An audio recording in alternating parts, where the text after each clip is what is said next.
اگر ایک شخص مصلی امامت پہ کھڑا ہو جائے اور دوسرا شخص اس کے پیچھے نماز پڑھے تو کیا امام اپنے مقتدی سے افضل ہو جاتا ہے؟ اگر اس طرح ہے، اور ہمارے اہل سنت یہ کہتے ہیں کہ حضرت ابوبکر رضی اللہ تعالیٰ عنہ نے نماز پڑھائی، جو کہ نہیں پڑھائی، لیکن اگر میں مان لیتے ہیں کہ حضرت ابوبکر رضی اللہ تعالیٰ عنہ نے نماز پڑھائی ہے اور باقی نے ان کے پیچھے پڑھی، حتیٰ کہ حضرت علی رضی اللہ تعالیٰ عنہ نے بھی ان کے پیچھے نماز پڑھی، سارے صحابہ نے، تو اس طرح حضرت ابوبکر سب سے افضل ہو گئے، تو کیا اس سے نماز پڑھانے سے کوئی افضل ہو جاتا ہے؟ اگر ایسا ہو جاتا ہے تو پھر مجھے ان روایات کا جواب آپ سے چاہیے۔ وہ کیا ہے؟ وہ یہ ہے کہ رسول اللہ صلی اللہ علیہ وآلہ وسلم نے خود دیگر صحابہ کے پیچھے نماز پڑھی۔ ہاں، رسول اللہ نے نماز پڑھی۔ اگر آپ کہتے ہیں کہ جناب صحابہ نے، امام علی نے حضرت ابوبکر کے پیچھے نماز پڑھی ہے تو لہٰذا حضرت ابوبکر سب سے افضل ہو گئے، تو پھر مجھے اس حدیث کا جواب دے جو صحیح مسلم کے اندر ہے، حدیث کا نمبر ہے 952 کتاب الصلاۃ کے اندر ہے کہ رسول اللہ صلی اللہ علیہ وآلہ وسلم نے عبد الرحمن ابن عوف کے پیچھے نماز پڑھی ہے، فجر کی نماز، عبد الرحمن ابن عوف کے پیچھے۔ تو مجھے بتائیں کیا عبد الرحمن ابن عوف، اور اس میں یہ بھی نہیں ہے کہ عبد الرحمن ابن عوف کوئی اقتداء کر رہا ہوں یا پیچھے ہٹ گئے ہو، نہیں، حضرت ابوبکر کی روایت میں تو یہ ہے کہ وہ رسول کو دیکھ کر پیچھے، رسول اللہ صلی اللہ علیہ وآلہ وسلم کو دیکھ کر تھوڑا پیچھے ہٹ گئے، لیکن عبد الرحمن ابن عوف کے پیچھے تو پوری نماز پڑھی ہے، ایک رکعت مکمل پڑھی ہے، بہرحال ان کے مقتدی ہوئے رسول اللہ صلی اللہ علیہ وآلہ وسلم۔ اگر نماز کسی کے پیچھے پڑھنے سے امام افضل ہو جاتا ہے تو مجھے یہ مولوی بتائے، یہ فرقہ پرست، کیا عبد الرحمن ابن عوف کو یہ رسول اللہ سے افضل مانتے ہیں؟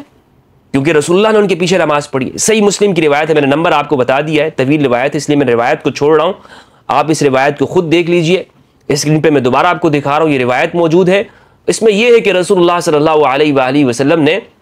فجر کی نماز عبد الرحمن ابن عوف رضی اللہ تعالیٰ عنہ کے پیچھے پڑھی ہے۔ پھر حضرت ابوبکر کی جو افضلیت ہمارے ہاں ثابت کرتے ہیں کہ حضرت ابوبکر کے پیچھے دیگر صحابہ نے نماز پڑھی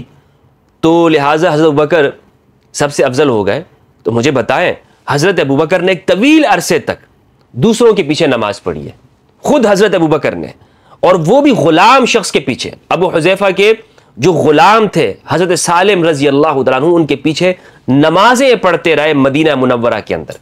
طویل عرصے تک ان کے پیچھے نماز پڑھتے رہے، تو کیا حضرت سالم، حضرت ابوبکر، حضرت عمر ان سے افضل ہو گئے؟ کیا ہمارے اہل سنت یہ بات مانتے ہیں؟ تو اس کا مطلب یہ ہے کہ نماز پڑھنا کسی کے پیچھے، اس سے وہ شخص امام افضل نہیں ہو جاتا۔ اگر وہ ہو جاتا ہے تو سالم کے پیچھے حضرت ابوبکر بھی نماز پڑھتے رہے اور حضرت عمر رضی اللہ عنہما یہ بھی نماز پڑھتے رہے۔ بخاری کی روایت ہے 692، عبداللہ ابن عمر سے روایت، عبداللہ ابن عمر کہتے ہیں لما قدم المہاجرون الاولون العصبۃ، جب مہاجرین اولین یعنی جنہوں نے پہلے ہجرت کی تھی وہ عصبہ کے مقام پر آئے، یہ قباء کے اندر ایک جگہ تھی، عصبہ اسے کہتے ہیں، قبل مقدم رسول اللہ صلی اللہ علیہ وآلہ وسلم، رسول اللہ کے تشریف لانے سے پہلے، مدینہ ہجرت سے پہلے،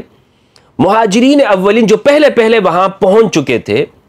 کان یؤمہم سالم مولا ابی حذیفہ، تو ان کی نماز کی امامت ابو حذیفہ کے غلام حضرت سالم رضی اللہ تعالیٰ عنہ کیا کرتے تھے، وکان اکثرہم قرآنا، اور یہ ان میں قرآن پڑھنے میں سب سے بہترین تھے، وکان اکثرہم قرآنا، یہ قرآن پڑھنے میں ان سب سے زیادہ بہترین تھے۔ اب یہ ایک شخص کون تھے کہ جو مہاجرین اولین تھے جنہوں نے رسول اللہ سے پہلے ہی ہجرت کی مدینہ کی جانب اور وہاں پر آئے اور حضرت سالم کے پیچھے وہ نمازیں پڑھتے رہے۔ بخاری کی ہی روایت ہے 7175، اور یہ روایت عبداللہ ابن عمر سے، یہی سند ہے، یہی روایت ہے۔ وہ کہتے ہیں کہ سالم جو ابو حذیفہ کے غلام تھے، یؤم المہاجرین الاولین واصحاب النبی صلی اللہ علیہ وآلہ وسلم، کہتے ہیں کہ سالم جو ابو حذیفہ کے غلام ہے، یہ مہاجرین اولین جو پہلے ہجرت کرنے والے تھے ان کی امامت کرتے تھے، رسول اللہ کے صحابہ کی امامت کرتے تھے، اور واصحاب النبی صلی اللہ علیہ وآلہ وسلم فی مسجد قباء، قباء کی مسجد میں۔ قباء کی مسجد سے مراد وہ مسجد نہیں کیونکہ وہ تو رسول اللہ نے آ کر تعمیر کی تھی، مراد یہ ہے کہ جس طرح پچھلی روایت میں نے آپ کے سامنے بیان کی، عصبہ جو مقام تھا جو مسجد کے لیے یعنی نماز کے لیے مختص کیا گیا تھا اور اسی کو بعد میں مسجد بنایا گیا۔